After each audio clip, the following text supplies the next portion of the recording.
All right, call to order the City Council regular meeting agenda for Monday, December the 9th, 2024 at 6:30 p.m. We're going to have our invocation led by Mayor Pro Tem Carbone, followed by our pledges by Councilmember Tooman. So if you would all please rise and join in. If y'all would bow with me. Dear Heavenly Father, thank you for another beautiful day. Thank you for all our blessings. Be with the deliberations tonight. Let them be honoring and pleasing to you. Be with all those that are keeping us safe, both here and around the world. And as we approach Christmas, help us to take pause and truly embrace and remember what all the celebration's about. In your name we pray. Amen.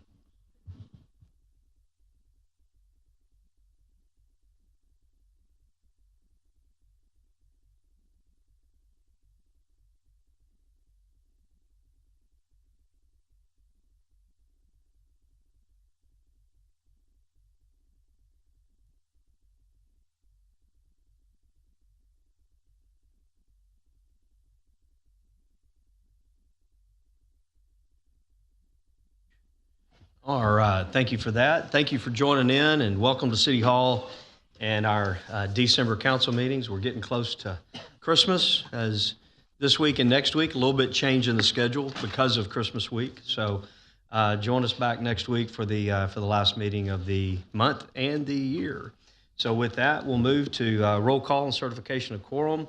Madam Secretary, I'll certify we have a quorum present as all members of the council are present and accounted for. With that, we'll move to citizens' comments. I believe we have a couple of general comments and one that's signed up to speak to a specific agenda item. When we get to that specific agenda item, we will call on you. With that, Mayor Pro Tem, proceed with the ones who have signed up. All right, thank you, Mayor. First up is Ms. Dina. If you would go to the podium, give us your name and address for the purpose of the record, and limit your comments to 3 minutes. Thank you for being here. Hello, my name is Dina Abdel Halim. I live at 2817 Lost Maples Drive. My beloved city of Pearland, I have watched how the tides have turned. I have watched how the fog from our glasses has been lifted, and the truth has been told on our media stations. You have heard us multiple times mention Amnesty International's claim of genocide. Of the 200,000 deaths, 70% of them women and children. You have also heard our Secretary of State acknowledgement of humanitarian crisis need in Gaza. I know you have humanity, and I know you have compassion. Each time I enter the City Council floor, I see the familiar faces, one of joy and hope. I have watched a City Council member cry because she has seen the faces of the babies and children with lost limbs, lost families, and lost hope. Does your humanness say it's okay to allow starving of children if they are from a different ethnicity or location? Does your value of human life weigh more than mine? Humanity is aching. A pain resonates in me. I cannot come to fathom that this great state of mind can't care for them. Our great city of Pearland has nothing to offer. I don't agree with this. Our city can take a stance that we say no to violence by one, leading the way and standing for a ceasefire. Why can't Pearland be a hub for injured Palestinians? Why can't we be the drop in the water and make a difference? Is it not Christian or Muslim or human enough for us? I sat this week across a beautiful Palestinian girl, my daughter's age. She had a patch on her eye and burns on her hand. She was my daughter's age, same height, and same beautiful smile. Would you justify what has happened to her? Imagine with me you are across from her and your country is sending billions of dollars to aid in her little brother's destruction while he still stays in his tent of no protection, starving to death. How are you not rushing to peace? I know the tide has turned because I carry my Palestinian phone case wherever I go. On the way, I get so much positive comments about my phone case. Not because of the color, but because of the cause. I don't know if you heard this, but America and others have put a effort to giving polio vaccines because the increase in polio in kids in Gaza, which can inadvertently risk unvaccinated kids in America, in Pearland. We are one world. There is a saying here in Texas that I always love, and that's mighty Christian of you. I love it because it says we have morals and hope. That is common between religions. Why can't we make a difference and be mighty human of us and make a stance when we see injustice? Please support us in our effort to help Palestine and add a ceasefire resolution into your agenda. All right, thank you for those comments. Next up, we have Mr. David Lee. Same thing, if you go to the podium, give us your name and address for the purpose of the record and limit your comments to 3 minutes. Thank you for being here. I'll do my best. My name is David Lee. I live at 2504 Longwood Drive. And I've been here before to remind the City Council regarding the Longwood Drive project. I recently wrote to the engineering department asking for a start date on that project and got a response from Mr. Wingate that was somewhat vague and wrote him back with some more specific information. Simply want to read what he wrote back, just to read it into the record and keep this in the forefront. I wrote to him, I said, your customary assumption that residential lots drain from the rear to the front is incorrect with regards to Piney Woods Drive residence properties in Dixie Woods subdivision that abut the Longwood properties. Piney Woods Drive residents, east side of the street, are graded according to type B as shown below on the plat that the city supplied to me. These properties drain to the rear of the lot toward a drainage swale in the drainage easement that was never completed by the developer. Please pull this plat as I originally requested and review to confirm. Over the past 10 or 15 years, Piney Woods residents have been filling in their drainage easement, something you don't know, something you don't know about because the city has never inspected this easement. It's maintained by individual property owners, has no permits issued for this work. That now is causing water to be displaced onto Longwood properties. The city recommended that Longwood residents sue individual property owners that illegally redirect this drainage. A lawsuit of this magnitude is impractical for any individual Longwood homeowners. This would require a class action lawsuit initiated by Longwood residents that have already experienced flood damage.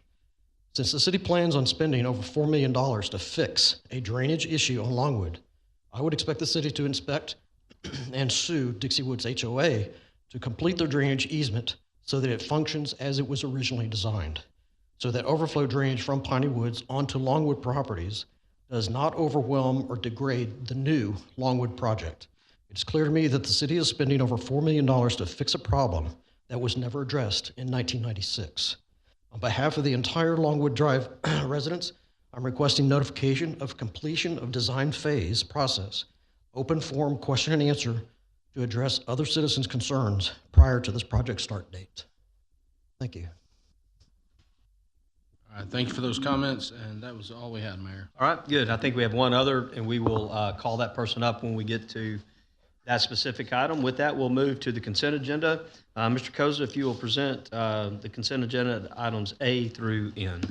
Yes, Mayor. Consent agenda consideration and possible actions on items A through N. So moved. Second. We have a motion and a second. Madam Secretary, call for the vote. Member Koza? Aye. Member Chavia? Aye. Member Byram? Aye. Member Cade? Aye. Member Tuman? Aye. Member Patel? Aye. Mayor Pro Tem Carbone? Aye. Motion passes 7-0. All right, with that, we'll move to public hearing number 1. Martin, are you going to take this one? Yes, Mayor. All right, if you'll read into the record the reason and move right into the staff report. Sure thing. So for this first public hearing, this is a request by Faraz Himani, applicant on behalf of Mission Park Pearland LP, represented by Terry Ward, owner, for approval of a zone change for 6.6445 acres of land from General Business GB District to General Commercial GC District. This property is generally located at 2849 Cullen Parkway here in Pearland. So again, the applicant's request is to go from GB to GC. Their intent for rezoning the property is to allow for additional uses of the property and further investment and development purposes. We had a public hearing or a public notification on this. There was one person who showed up at the planning and zoning meeting, and that was in support of at that meeting. Here is the future land use map indicating the business park future place type for this property.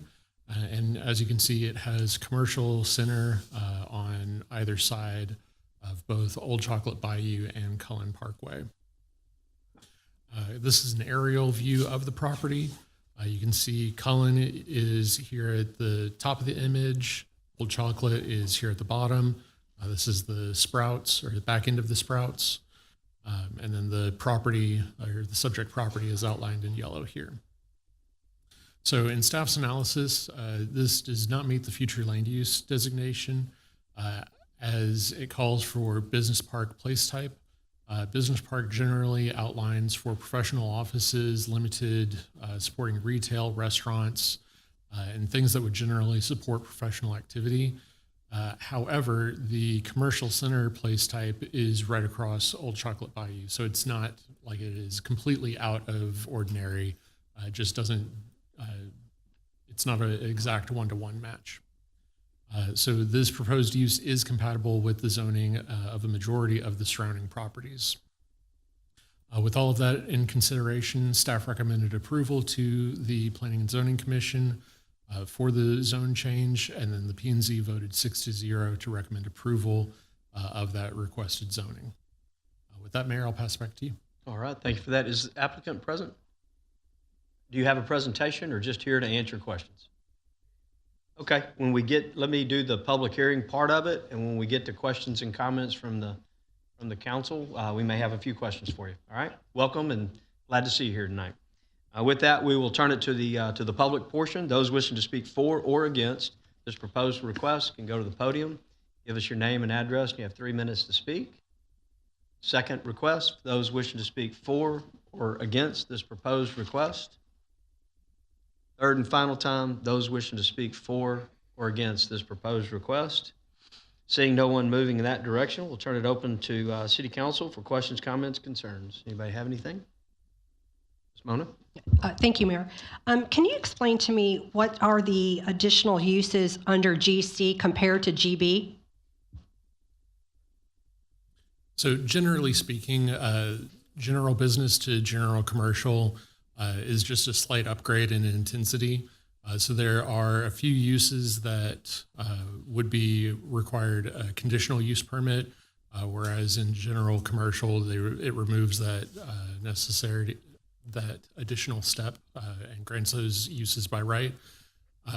General commercial is our most intense zoning district, so it's going to allow for a variety of uses, everything from commercial restaurants all the way up to office warehouse. And then you still maintain a wide variety of uses that are approved through conditional use permit. Thank you. Okay, any other questions, comments?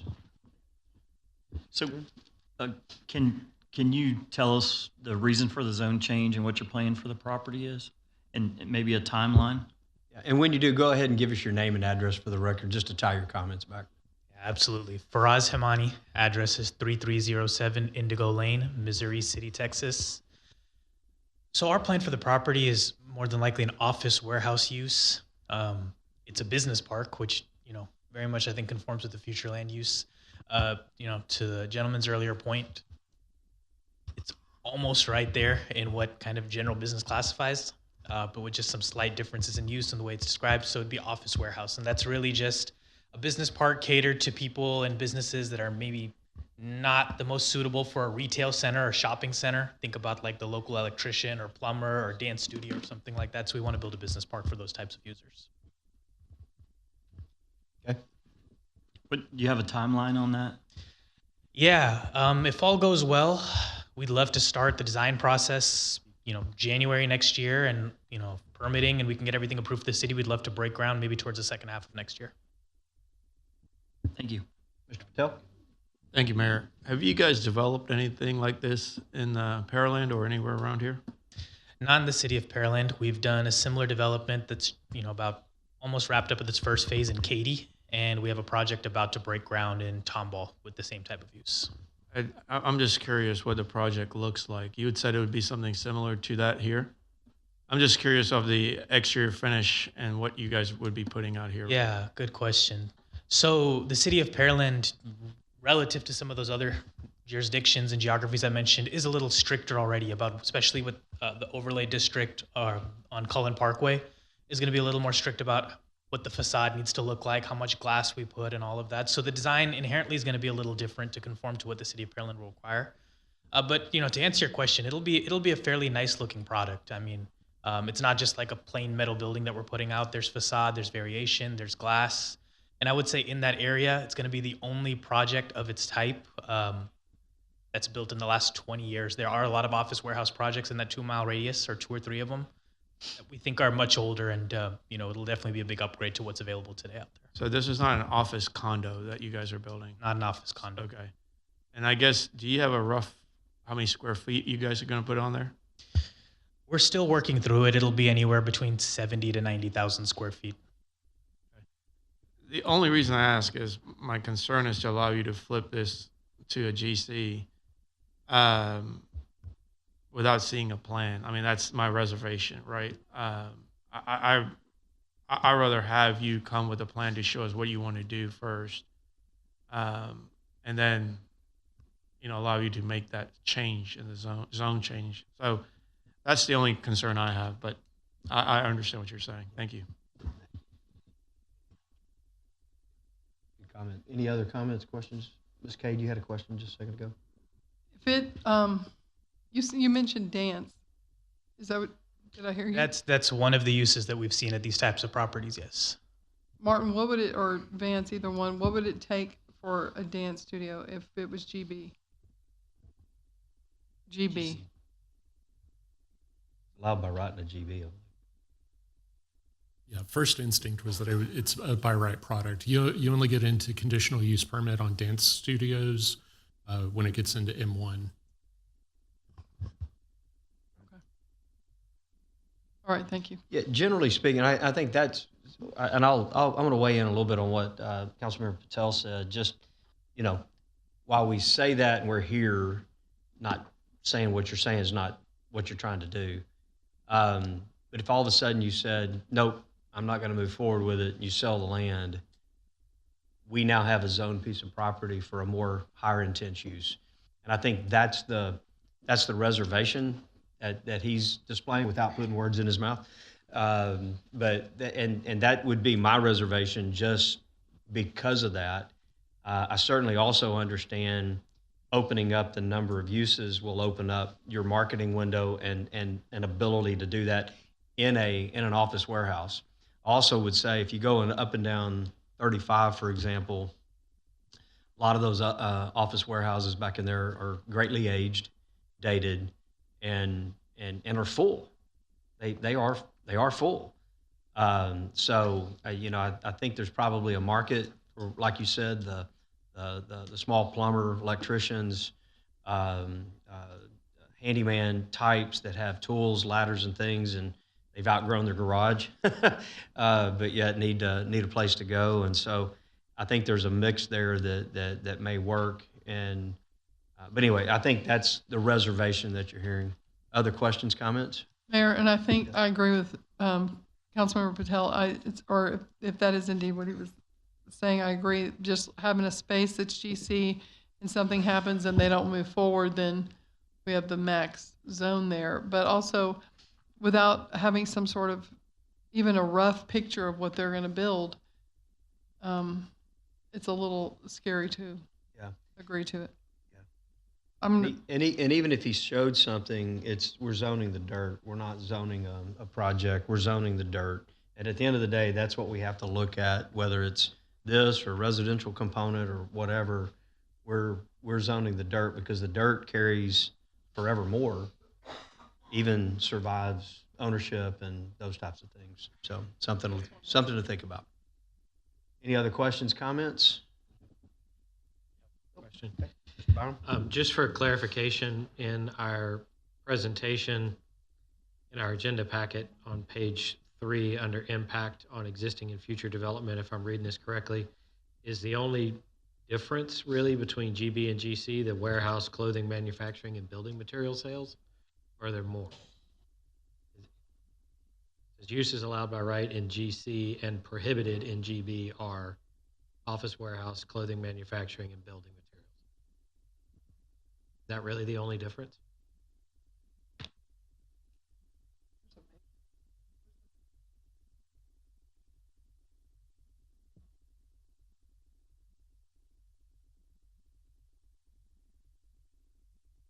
I think the bigger thing when I read that, Member Byram, is a lot of things that are allowed by right in GC are allowed by CUP in the GB side. So I think that's the bigger change. And then typically outside storage is not allowed at all in GB. It is permitted in GC. So what the applicant is talking about doing would be allowed under a conditional use permit in GB or not at all? You couldn't do it at all in GB? So the office warehouse is a bit of a more intense use for a general business zoning district. That's why it picks up in general commercial, because that, when you think of your most intense commercial designations, office warehouse typically would fit into that higher intensity. Office warehouse does come with the stipulation that 25% of the building's overall size has to be an office. That's one of the regulations that's within the definitions for office warehouse. But that paragraph that is talking about the differences on and impact on existing or future development, it's simply talking about some of. It's not a whole list of every single thing. Generally speaking, there's still going to be a buffer required against the southern property line, as there are 2 homes that exist in that wooded, heavily wooded area. The traffic impact will mainly be felt by the development of the property, not necessarily the allowed uses on the property. So we expect most of the traffic to come through on Cullen. There are existing water and utilities in that area to be able to serve the site. So that's generally the impacts that we would expect for this property.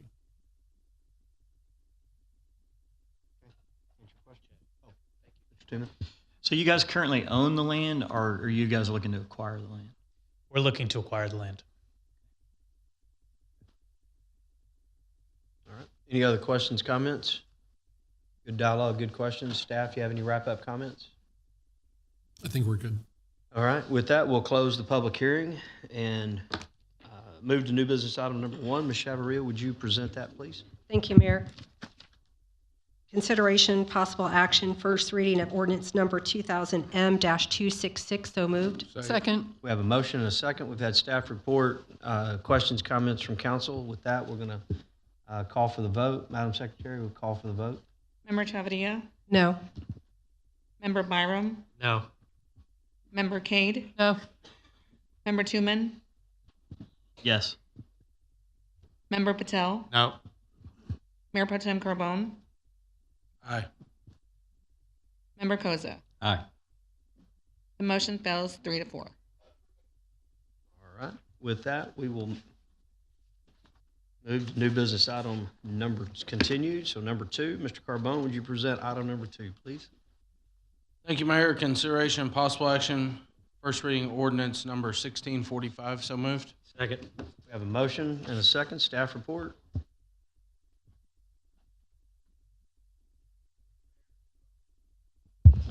Thank you, Mayor. Good evening, council. This item is the ordinance reading for the annexation of MUD 16. And this is the first reading of that ordinance. Of course, we've been in a strategic partnership agreement with MUD 16 since 2003. When that MUD was formed, we have done an evaluation of all MUDs in 2024 to determine if any of those MUDs should be considered for annexation, and MUD 16 was the primary one that met the requirements of annexation for this particular year. There are benefits for both the residents and the city at this time for moving forward, and therefore in October, council directed staff to prepare the service plan. We conducted 2 public hearings in November, and then have the 2 ordinance readings this month in December that will complete the annexation by the end of this year. Since our public hearings last month, we've continued the discussions with the MUD and their legal counsel in the development of a memorandum of understanding, and we will have that memorandum of understanding on the agenda next Monday with the second reading of this ordinance, and that'll define the roles and responsibilities during the transition period and some remaining dollars within the MUD that'll be used for projects that the MUD and the residents of those MUDs have identified need to be completed. And we'll have that presented next week alongside that second reading of the ordinance. So with that, if there's any questions, we'd be happy to answer those. All right, with that, we'll turn to council for questions, comments. Ms. Chavaria? Thank you, Mayor. So Trent, will we outline that $1.2 million that's left in the fund balance at the next meeting? Yes, Joel, do you want to kind of better define that? Yes. So we have in the MOU a very broad definition of the fact that those dollars would be allocated towards projects that would benefit the residents in the district. But we're aware of what they are in the list of priorities and would honor those to the best and most feasible possibility we can engage them in. Thank you. Mr. Koza? Yes, thank you, Mayor. As far as from the last meeting, I guess there was some questions from the citizens about the fence and the sidewalks. I guess there was some outcome waiting on their vote for their MUD meeting. What were the results from their meeting? Joel, do you want to cover that as well? Yes, sir. I believe all of those were considered in the transition plan work. So the fencing is currently being repaired and replaced through available funds, and the other projects are going to be a part of that group of items that we would support the HOA completing. Okay, so I don't know when we started this process, but there was about $2.7 million, if I remember correctly, in there in the bank. Where we're at right now, where do we look at with a fund balance if we do go through with the annexation? I think it's more realistically at 1.5 now because they made a debt series payment in the amount of $904,000 out of the fund balance. So that reduced it to that $1.5 million that's available now. And there will be some tax revenue collection that takes place starting January 1st that would become the city's. Okay. All right. I was just curious. Thank you. Questions? Any other questions, comments?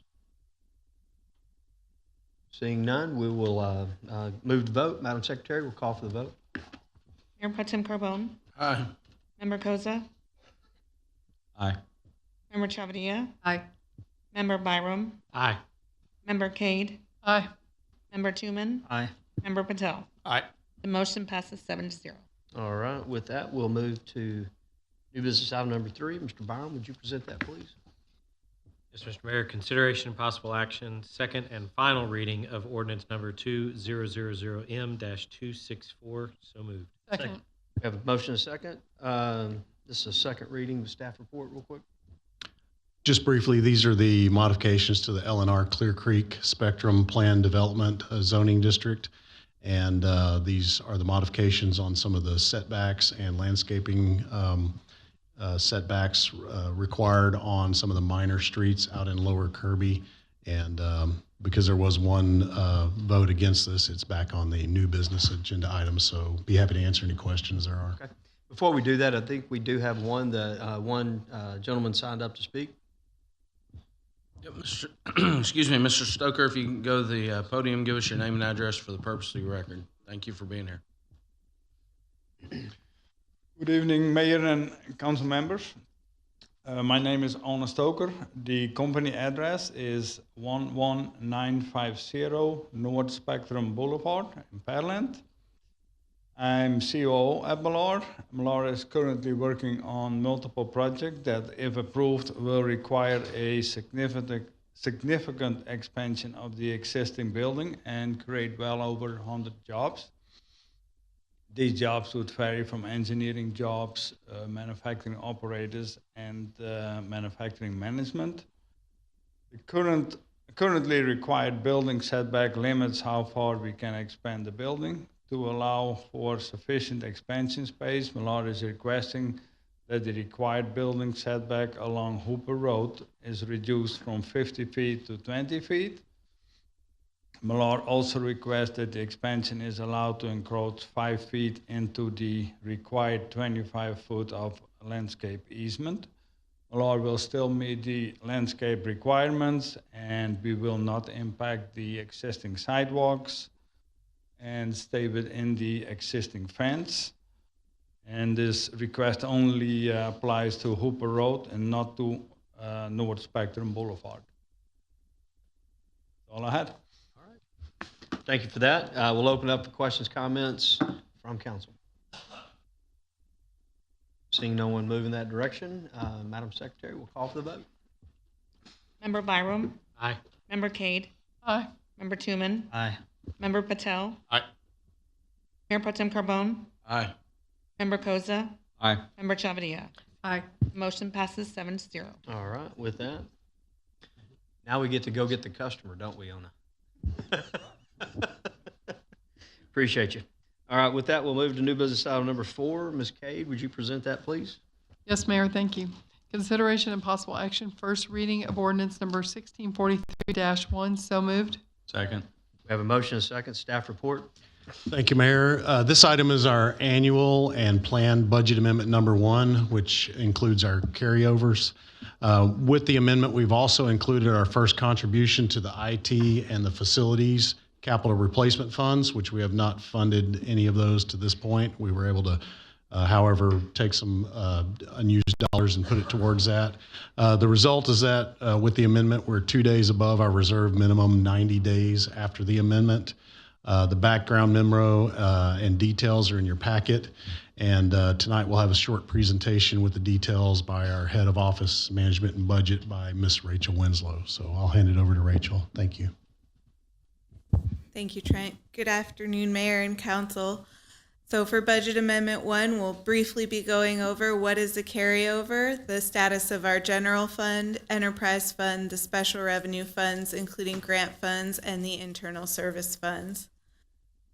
So for carryovers, these are goods and services that were approved and ordered in fiscal year 24 but not received prior to the end of the fiscal year, and they're special projects or purchases that were approved and budgeted but were delayed, including the fiscal year 24 mid-year allocation items. Our budget carryovers are not items under $3,000 or amounts that were unbudgeted, nor are they savings meant to compensate for reductions to the proposed adopted FY25 budget. So the total carryover requests for general fund total $4.2 million, and items over $100,000 were listed here, including wearing apparel and radios that were not received in 24, and those initial contributions to the Capital Holding Fund for Facilities and IT as indicated by Mr. Epperson. Our general fund income statement shows that we're carrying over $4.2 million in expenditures for a total of $127.2 budgeted expenditures in FY25 with the amended budget. This leaves us with a projected ending fund balance of $32 million, which is 92 days or $700,000 over policy minimum. For the enterprise fund, carryovers totaled $1.5 million, and items over $100,000 were noted below. They include water well repairs that were budgeted for in fiscal year 24 but not completed. For our special revenue funds, the primary carryovers are the grant-funded activities, and they are multi-year projects tied to specific allocation amounts and that require funds to remain intact. So the grant funds carry over every year. There are additional smaller dollar amounts for the other special revenue funds. For the internal service funds, these are primarily vehicles that were ordered in prior fiscal years and have not yet been received, or goods for the facilities and IT fund that were not received. And the revenue transfer in shows that transfer to the capital holding fund for facilities and IT. The first reading of this budget amendment is tonight, and then the second reading will be on next Monday, December 16th.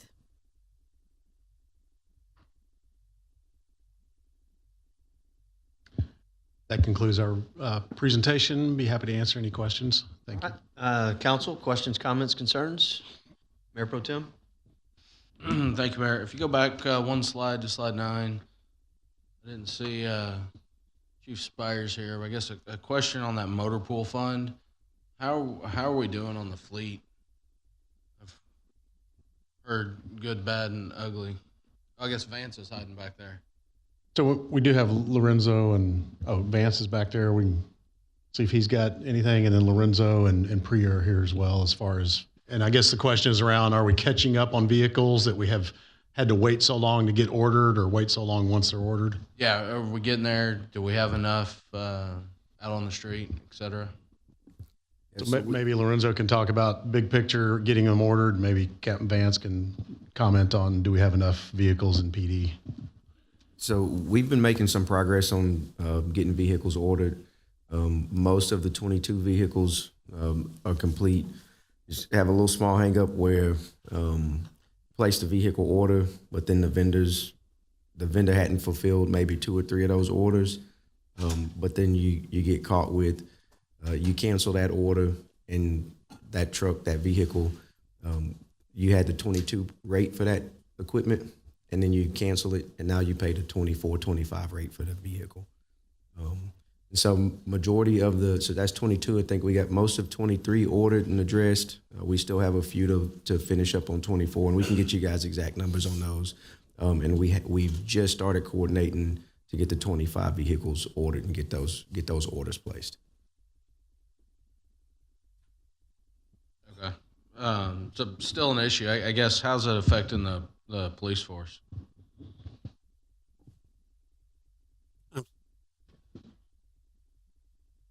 Mic on. Turn your mic on, Mike. I'm sorry, sir. It doesn't reach my division. I don't deal with the fleet. So we can get an update to you. I know that they haven't brought up any specific issues of that they're short on vehicles. I know we're still short on some of the take-home fleet policy vehicles that we made up part of that with the 25 budget. So we're still catching up there. But as far as being able to put enough cars out on the street on a daily basis, I have not heard we've had an issue with that. All right, thank you. Mr. Koza? On that same slide on the motor pool fund, do we have a breakdown on the 7.5, what departments, are portioned out in that 7.5? So how much comes from police, how much comes from fleet, what expenditures haven't been fulfilled? No, because it's all associated by purchase orders. We could look into it, but the detailed breakdown for the carryovers was included in the memo. But it's primarily the larger unfulfilled orders, primarily fire and PD. Yeah, this would also include carrying over any purchases of fire equipment or ambulances that are on order. So that's where a big chunk of those dollars are going to be, because we now have at least three or four fire trucks or ladder trucks that are on order. So it includes those. Okay, that's what I was just. So that's going to be the bulk of it. Yeah, well, yeah, 2 million, $1 million. It's going to be a chunk. Yeah. No, that's what I was just curious to know if we had a breakdown on. All right, thank you. Any other questions, comments? Mr. Patel? Trent, this is off the subject, but we were just having I was asking, has the city ever considered electric vehicles, not for police response, but more for general fleet purpose? I mean, I guess what I read the cost to maintain these vehicles we have. And I know we have a council person that has a e-vehicle. Is that what it's called? And I know people who have them and they love them, and the cost to maintain these things are much cheaper than what we would spend. And I'm just curious, for not the police vehicles, but maybe for general purpose vehicles, have you guys ever considered this? I know several years ago we did some hybrid vehicles for general purpose vehicles, but it's not something we've considered recently, but it's something we could take a look at moving forward. Why not police vehicles? Not what? Why not police vehicles? Yeah, I don't know how they perform. I mean, I guess the performance wise would be different, but I know at least for, I mean, They idle a lot, and I would be concerned, that they wouldn't need to charge it. have time to charge during a 12-hour shift and things like that. Makes sense. And then some of them, I believe, are used to shift. They're not individual assigned vehicles. Yeah, they might run for 16 hours going. So, any other questions, comments? All right. With that, Madam Secretary, we'll call for the vote. Member Cade? Aye. Member Tuman? Aye. Member Patel? Aye. Mayor Pro Tem Carbone? Aye. Member Koza? Aye. Member Chavia? Aye. Member Byram? Aye. The motion passes 7-0. All right. To you, Mr. Tooman, if you would present item 5, please. Consideration possible action, first reading of ordinance number 1358-31. So moved. Second. We have a motion and a second. Staff report. Thank you, Mayor. This item updates our non-development fee ordinance. When we updated that in September with the new budget, the water and wastewater fee for multifamily was inadvertently not updated. And so this corrects that oversight. So we'll have the first reading here and the second reading at next Monday's meeting. I believe that's the only thing that's in the update, right? Yes, sir. That's the only change. Okay. So with that, open up for questions, comments. Straightforward, just clean up. So, Madam Secretary, we'll call for the vote. Member Tuman? Aye. Member Patel? Aye. Mayor Pro Tem Carbone? Aye. Member Koza? Aye. Member Chavia? Aye. Member Byram? Aye. Member Cade? Aye. The motion passes 7-0. All right. With that, we'll move. There's no other business. Mayor Council issues for City Council discussion. There was no issues presented.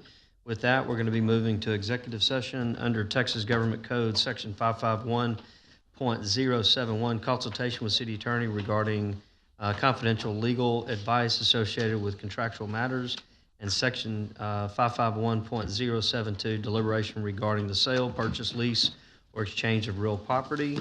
At this time, council will recess at 7:13.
City Council has returned from executive session at 8:26. With that, we'll be moved to new business continued.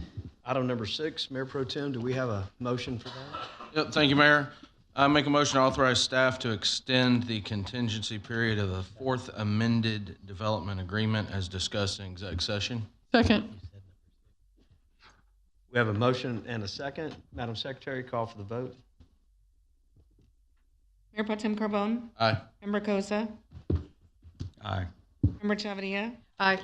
Member Byram? Aye. Member Cade? Aye. Member Patel? Aye. The motion passes 6-0. 6-0. With that, we will move to item number 7. We will take no action. With that, we'll move to adjournment at 8:27. Sorry, my fault.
It would probably take me a bit to look it up, but I know that they do.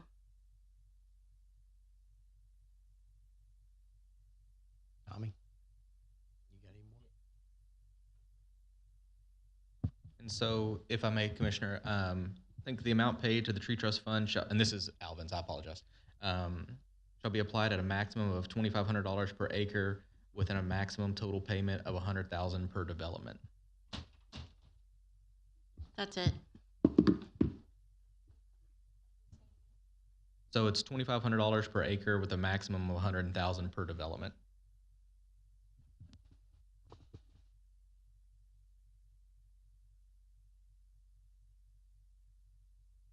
Okay, item 6, number 2, the option B, fee not